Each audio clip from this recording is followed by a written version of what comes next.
दर्शकबिनहरू, आज हामी फेरि पनि एउटा नयाँ प्रस्तुति ल्याएर हजुरहरू माझ आइसकेका छौँ। आजको हाम्रो नयाँ प्रस्तुति दिँदै हुनुहुन्छ हाम्रो आफ्नै प्रिय लोकेन्द्र भट्टकारले एकेए लकी लकी लकी। धन्यवाद हाम्रा प्यारा अङ्कल सुनिल। र म आज एउटा सानो कविता भन्न गइरहेको छु। कविताको शीर्षक रहेको छ जुन। जुन यो एकछिन म केही प्रश्न सोध्न सक्छु? यो के सन्दर्भमा अथवा कसको सम्झनामा लेख्नुभएको होला केही बताइदिनु चाहनुहुन्छ हाम्रो दर्शकहरू? यो कविता मैले खासमा चाहिँ राति बाहिर हेरिरहँदा जुनलाई देखेर लेखेको कविता हो। त्यस्तो सन्दर्भ अरू केही पनि छैन यसमा। कृपया अब कविता सुनिदिनु होला। हुन्छ कृपया। यस्तो सुरु हुन्छ कविता। म मनभरि पीडा लुकाउँदै जुनली रातको आकाशमा हेर्छु, मलाई ताराहरूले झिस्काइरहेका हुन्छन्।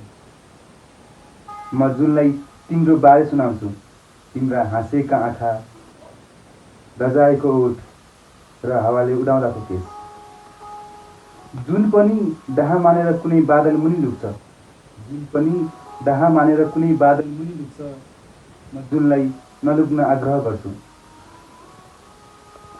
जुन पनि बिस्तारै ताराहरूलाई हेर्दै बाहिर आउँछ, म फेरि उसलाई भन्छु, मेरो कुरा सुन्ने तै त सच्ने एउटा, यदि त नै रिसाइस् भने म कहाँ जानु। ताराहरू पनि बिस्तारै धमिला हुँदै थियो। जुन चाहिँ मेरो कुरा सुनिरहेको थियो, सायद ऊ पनि एक्लो महसुस गर्दो। ऊ पनि त कैयौँ वर्षदेखि बादल मुनि लुक्दै आफ्नो पीडा लुकाउँदै बसिरहेको थियो। सायद उसको पनि म भाइ कोही थिएन। मैले फेरि उसलाई भने, तँलाई थाहा नै छ यो दुनियाँ देखावटी छ। मैले फेरि उसलाई भने, तँलाई थाहा नै छ यो दुनियाँ देखावटी छ। देखावटी हाँसो, देखावटी माया अनि देखावटी संसार। तर मलाई देखावटी गर्न आउन्न। सायद त्यसैले होला जसलाई आफ्नो ठानेको थिएँ ऊ पराई बन्दै गएको। तर म कुनै गुनासो राख्दिनँ। जसलाई मैले मात्र सपनामा सजाएको थिएँ। सपनामा सजाएको कुरा कसको नि कुरा हुन्छ र?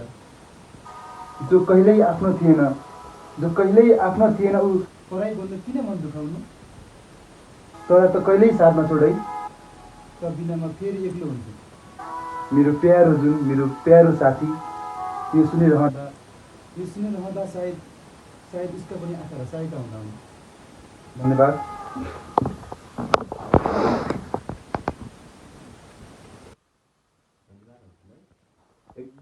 एकदमै मन छुने प्रस्तुति उहाँले दिनुभयो। उहाँले जुनलाई एक्लोपन देखेर जुन भन्नुभयो नि, त्योभन्दा बढी एक्लोपन हामी सबैमा छ। उहाँले जसरी जुनलाई पुग्नुभयो त्यसरी सबैले हामीले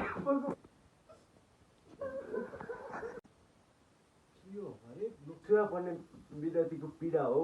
त्यो एक एक्लो व्यक्तिको पीडा हो जो आफ्नो घरदेखि टाढा आएर पनि काठमाडौँमा बसेर केही गर्छु भनेर आएको छ।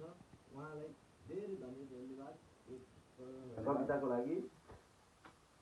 आशा गर्छौँ यस्तै प्रस्तुतिहरू ल्याएर हामी फेरि पनि भेट्नेछौँ। सबै हेरिराख्नु होला, फेरि हेरिदिनु होला। हस् त, धन्यवाद।